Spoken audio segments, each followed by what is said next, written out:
All right, so let's talk a little bit about pressure and flow resistance. A couple things I want to point out is that in some of the terminology that we're seeing in this slide, such as EDV and ESV, look similar to our terminology for end diastolic velocity and systolic velocity, but peak systolic velocity.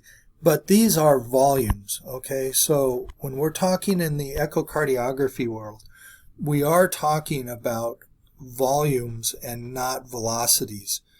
So cardiac output is systolic volume times the heart rate, okay?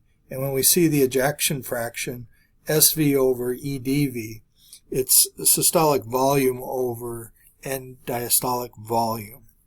Okay, so just to reiterate, in the echocardiography world, we're talking about stroke volume and cardiac output, ejection fractions, and they talk about things like preload and afterload.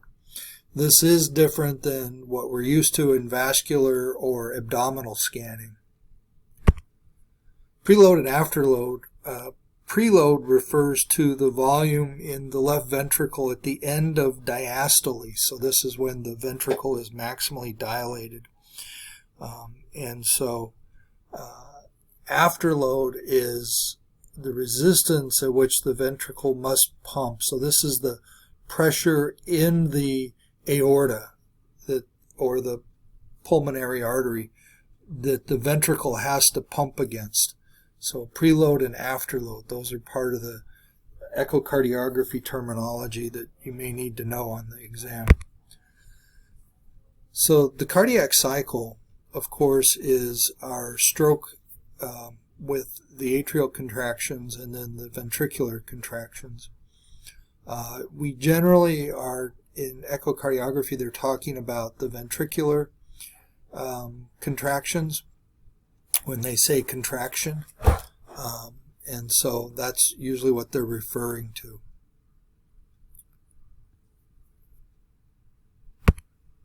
Let's talk a bit about the waveform morphology. A pulsatile wave, of course, is one that shows the variations in volume with each cardiac cycle. The normal pulsatile wave has rapid acceleration during systole, and then it decelerates down until you see a dichrotic notch often, and then you get a little bit of continual flow forward during the arterial compliancy phase of the cycle, and then on to end diastole, where the flow begins again with the systolic pump.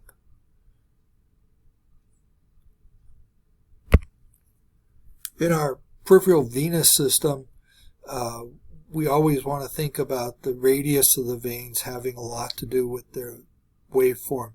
In the smaller veins, you're going to see a lot of respiratory changes and phasic flow, and in the larger veins closer to the heart, you're going to start seeing the cardiac influence and the influence to the vessel, the phasic flow plus the cardiac pulsatility. Venous capacitance and static filling pressure has to do with the fact that veins are very changeable. They're not rigid walled, so they can compress down to where they have very little capacity within them, and then they can inflate and fill to hold up to 70% of the entire body's blood flow in the veins. So that's very important. One of the things we want to talk about is hydrostatic pressure, and this is, of course, the pressure from gravity on the body. It's about 32 millimeters of mercury per foot. So a person, it is always measured from the right atrium, and so a person who stands with their heart at a level of 4 feet above their feet is going to have 4 times 32 millimeters of additional pressure in their feet. the calf muscle pump is what is used to get that flow back to the heart from the feet. And in the calf muscle pump, we always have the vessels, and they are surrounded by muscles in the calf, the large gastrocs and soleal muscles. And when the muscles contract, that will squeeze in the vein, and the blood will then move forward. And the reason it moves forward is because there are valves in the vein that prevent backward flow. And so that's how the blood gets back up to the heart. As we walk, these muscles are moving and continually pressing in on the veins and relaxing on the veins as we move.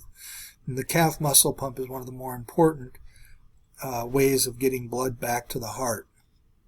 The other thing that affects the blood coming back to the heart is the respiratory changes. And of course, as we inhale, the diaphragm comes down and blood flow slows in the vein, in the legs. And then when we exhale, the diaphragm rises up, decreasing the pressure in the veins, and the blood will then increase considerably on exhale. There is some terminology that we want to think about known as venous resistance and the transmural pressure. The transmural pressure is the pressure across the wall of the vein. Okay, so if the pressure on the inside of the vein is equal to the pressure on the outside, then you have a situation where the vein will be collapsed, kind of a dumbbell shape, and then that's low transmural pressure. And as the pressure differences change, as there's more pressure on the inside than the outside, then what happens is the vein will expand and become more rounded, and that's when it is at full capacity. So let's talk about the flow in the right side of the heart, particularly as the flow from the vena cava comes into the right atria. We end up with this cycle that we see in the vena cava and the large vessels of the liver that are close to the heart. This is called the ASVD waveform. So the A is the atrial contraction, and flow will actually reverse in the vena cava and go back into the body. And then during the S wave, this is ventricular systole, when blood is going to the heart, or to the lungs, excuse me. The atria relaxes, and so flow in the body moves into the atria, and this is the filling into the heart. This is the flow of the blood into the heart. And then you end up with atrial overflowing. Once the atria is completely full, it will actually slow down the flow and maybe push back a little bit, and that is known as the V wave. And then the final is the tricuspid valve opens when the ventricle is finished contracting, and as the ventricle relaxes, then flow comes in, and we call that the D wave. That's the flow into the ventricle, and so flow in the vena cava will move all the way into the ventricle during the D phase. And then, of course, the atria contracts and we start over again, ASVD. Here you can see a hepatic or IVC and how that flow has created the ASVD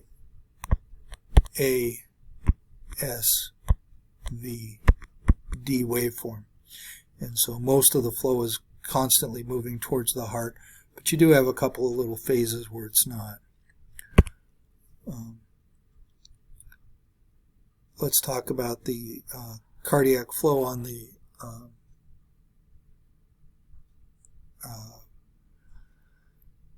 arterial side, where the flow is coming out of it. And we have two types of arterial flow that we want to think about. The first is the arterial flow that's going to a low resistive bed, so either the kidneys or the brain. You can think of that. Any organs that require massive perfusion, you're going to see this cycle of flow where you have continuous diastolic flow even when the heart's not pumping. So we get continuous flow, and that gives us good color pictures. That's always nice for that. But then we have the diastolic flow in the areas where they're feeding more peripheral muscles, and this is where the flow will shut off during diastole. We've got a high end diastolic resistance, and the flow actually closes down. So we don't get as pretty of a color picture, but it is more dynamic when we look at it. This gives us very pulsatile waves. So we have three types of waves that we think about. Monophasic flow, which is what we saw in the carotid artery, and triphasic flows, which we see in the peripheral arteries, and then something called biphasic flow, which I'm not going to go into because nobody really agrees on what biphasic flow is.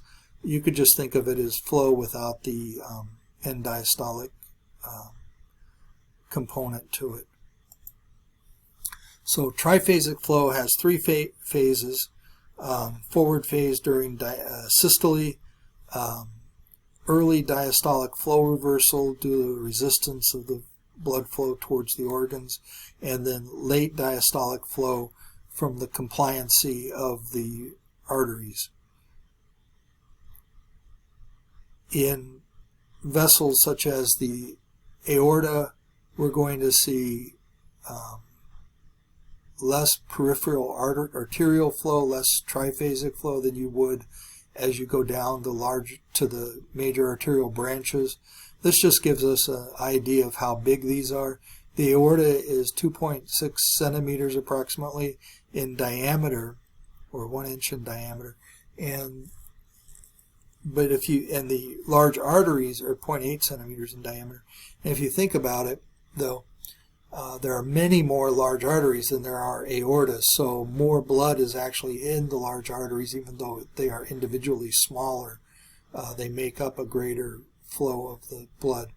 Again, arterioles are much smaller than the artery branches, but there are many more arterioles than there are arteries, so there's even more blood in the arterioles at any given time than the arteries. And the capillaries, which are extremely small individually, make up the greater percentage of the blood capacity of the arterial system. Arterial resistance is always controlled by the organ that is receiving the blood. And so the brain, the kidneys, and after eating, the SMA will have low resistance flow in them. High resistance flow is always noted in the organs that don't require such, any muscular organs don't require constant flow. And so we see high resistive flow in those areas. And so this noted the external carotid artery has high resistance flow. And that's because it's feeding the muscles of the face. And again, muscles don't require as much blood flow as, say, a kidney or a brain. So lastly, the velocity versus cross-sectional area. Velocity accelerates as it goes from arterial to the venous side. On the venous side, there's more volume than there is on the arterial side, and so there's less velocity. The relationship between the velocity and the cross-sectional area is simply the velocity equals the flow divided by the area. So as the individual areas increase, the flow will decrease, or the velocities will decrease. This is simply a restatement of Bernoulli's principle, giving some mathematical information to it. So the idea that what we have here is the velocity is equal to the flow divided by the area. That's just a mathematical restatement of Bernoulli's principle, which says that as the radius decreases, the velocity increases.